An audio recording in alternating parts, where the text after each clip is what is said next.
दोस्तों as a cricket fan ये एक बात कहनी गलत नहीं होगी कि इंडियन क्रिकेट की कहानी का इस समय सबसे डेंजरस चैप्टर चल रहा है और इसका नाम है टेस्ट क्रिकेट का साइलेंट कोलैप्स, जो कि हमारे सामने ही चल रहा है, जिसके बारे में हम बात भी कर रहे हैं। लेकिन उसके बावजूद भी शायद कोई इम्पैक्ट हमारी बातचीत का इसके ऊपर नहीं पड़ने वाला। कोलकाता में 3 दिनों में बेइज्जती हुई। गुवाहाटी में ऐसा लग रहा है कि थोड़ा अभी और बेइज्जती हमें झेलनी है, लेकिन हाँ, बेइज्जती पक्के तौर पर होगी। क्यों? हवा टाइट है, बॉलिंग बेदम है, बैटिंग बिखरी हुई है, डिसीजन मेकिंग के ऊपर सवाल खड़े हो रहे हैं और फैंस का पेशेंस खत्म होता जा रहा है। क्योंकि हमें भारत को भारत में इस तरीके से बेइज्जती झेल कर हारते हुए हमने कभी देखा नहीं है। मतलब बात सिंपल है, टीम इंडिया अपने घर में एक और टेस्ट सीरीज हारने के मुहाने पे तो खड़ी है, व्हाइट वॉश भी होने के लिए खड़ी हुई है। लेकिन दोस्तों एक बात ध्यान से सुनो, ये वीडियो इंडिया के कोलैप्स के बारे में नहीं है, ये उन 11 खिलाड़ियों की मिस्टेक का रैंट भी नहीं है। ये एक तरीके का पोस्टमार्टम है इंडियन टेस्ट क्रिकेट को हर बार खुद ही खत्म करने की जो एक टेंडेंसी क्रिएट दिख रही है ना हमको सामने बनती हुई, उसके बारे में। एंड सबसे डेंजरस बात जानते हैं, ये क्राइसिस जो सामने हमें दिख रहा है ना, ये टेम्परेरी नहीं है, ये अभी लंबा चलने वाला दिखाई दे रहा है। सबसे पहले भारत के गुस्से की बात करते हैं। दरअसल सोशल मीडिया पर आग लगी पड़ी है, मीम्स बन रहे हैं, डिबेट्स चल रही हैं, इन्फ्लुएंसर्स चिल्ला रहे हैं, फैंस टाइमलाइन पर जा रहे हैं। पर ये रेज की एक्सपायरी डेट क्या है जानते हैं? Hardly 3-4 days. उसके बाद जानते हैं क्या होगा? ओडीआई आएगा और ओडीआई के साथ आएंगे रोहित और विराट, 1-2 सेंचुरीज और लोग खुश हो जाएंगे। इसके बाद टी20 आएंगे, आईपीएल का ट्रेलर आएगा, आईपीएल पूरा चलेगा, फिर वर्ल्ड कप आएगा एंड टेस्ट की जो सारी तकलीफ है ना वो चली जाएगी। और ये बात टीम मैनेजमेंट भी जानती है, इसीलिए कोई कुछ कर नहीं रहा है। हम लोग भी भूल जाएंगे कि कोलकाता में क्या हुआ था, गुवाहाटी में क्या हुआ था, किस तरीके से केएल राहुल ने एक बार फिर से हगा था। एंड ये जो डिसिप्लिन का फ्यूनरल हो रहा है ना, हम सब टी20 की चमक में कवर कर देंगे। इंडियन क्रिकेट में forgetting is not a bug, it's a feature. ये हमारी सबसे पुरानी प्रॉब्लम है और प्रॉब्लम इसलिए है कि हमारे देश में क्रिकेट खेला ही इतना ज़्यादा जाता है कि आप सब कुछ अगर देखने जाएंगे तो ऑब्वियस सी बात है आप गोल्डन फिश की जैसी मेमोरी पाल लेंगे। दोस्तों, इंडियन फैंस बोलते बहुत हैं कि टेस्ट ही असली क्रिकेट है, रेड बॉल में ही टेक्निक दिखाई देती है, लेकिन रियलिटी क्या है? क्या भारत में टेस्ट को वो रिस्पेक्ट मिलती है जो टी20 को मिलती है?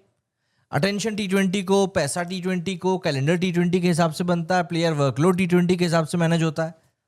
टेस्ट क्रिकेट एक तरीके से एक फॉर्मेलिटी रहता है कि हाँ अच्छा है तो खेलना तो पड़ेगा। और जब 5 डे गेम के लिए आपको पेशेंस चाहिए होते हैं तो नहीं है, प्रैक्टिस चाहिए होती है तो नहीं है, प्लानिंग चाहिए होती है तो नहीं है, तो फिर ये कोलैप्स कोई एक्सीडेंट नहीं है, ये इनएविटेबल है। आप इस बात को इग्नोर नहीं कर सकते। कोलकाता में जो हुआ, गुवाहाटी में उसका सीक्वल ही चल रहा है।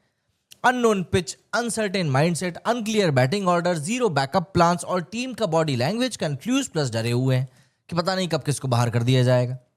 मतलब होम कंडीशंस में भी इंडिया फॉरेन टीम दिखाई पड़ रही है और इंडिया अपने ही घर में पिचेस को पढ़ नहीं पा रही है। ये क्रिकेटिंग पाप है, मैं आपको बताऊं एग्जैक्टली। फैन सोच रहे हैं कि घर में क्यों हार रहे हो, लेकिन अंदर डीपर क्वेश्चन ये है कि घर में खेल भी कैसे रहे हो।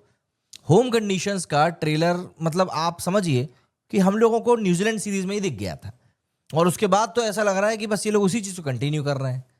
कहने का मतलब मेरा ये है कि होम कंडीशंस को टेलर करना और उन कंडीशंस को समझना ये दोनों अलग चीज़ें हैं।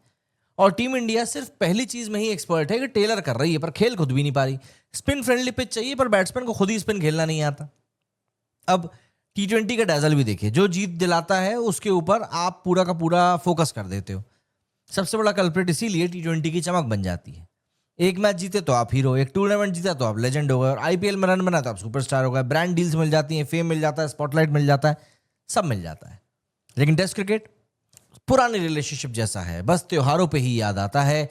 जब हार जाओ तब लोग थोड़ा बहुत बोल देते हैं कि टेस्ट में क्लास चाहिए, डिफेंस चाहिए, टेम्परामेंट चाहिए। भैया, क्लास टाइम मांगता है, टेम्परामेंट मैच प्रैक्टिस मांगता है and patience red ball overs मांगता है। और जब आपका पूरा क्रिकेटिंग कैलेंडर टी20 के लिए ही विंडो खोजता रहता है तो फिर आप टेस्ट में कोलैप्स को सरप्राइज नहीं मान सकते, ये तो गारंटीड है। आप इसको मतलब कैसे आप इस चीज को छोड़ोगे? हर मैच के बाद हम बोलते हैं टीम को सुधरना चाहिए, सिलेक्शन बदलो, माइंडसेट बदलो, प्लानिंग ठीक ठाक करो। पर जैसे ही आईपीएल का ट्रेलर आता है, जो हमारा हार्ट ब्रेक है वो हाइप में बदल जाता है, चार्ट्स जो हैं वो स्क्वाड्स में बदल जाते हैं, डिसअपॉइंटमेंट जो है वो एक्साइटमेंट में बदल जाता है। एंड टेस्ट क्रिकेट एक बार फिर साइडलाइन हो जाता है, एक बार फिर इग्नोर हो जाता है और एक बार फिर उसको बुला दिया जाता है। इंडिया का प्रॉब्लम दरअसल बैटिंग या बॉलिंग नहीं है। इंडिया का प्रॉब्लम है शॉर्ट टर्म मेमोरी लॉस। हर बार सेम एरर्स, हर बार सेम कोलैप्सेस, हर बार सेम पोस्ट मैच रैंट और हर बार सेम फॉरगेटिंग साइकिल। इसीलिए टेस्ट क्रिकेट की हार असली हार नहीं है। असली हार हमारी आदत है, हमारा भूल जाना है, हमारा इग्नोर कर देना है, टी20 की चमक में सारी रियलिटी को दबा देना है। तब तक के लिए टेस्ट क्रिकेट का क्राइसिस बार बार लौटेगा, ईडन से गुवाहाटी तक, गुवाहाटी से और कहीं ही रहेगी। बस डेट जो है वो चेंज होती जाएगी और कुछ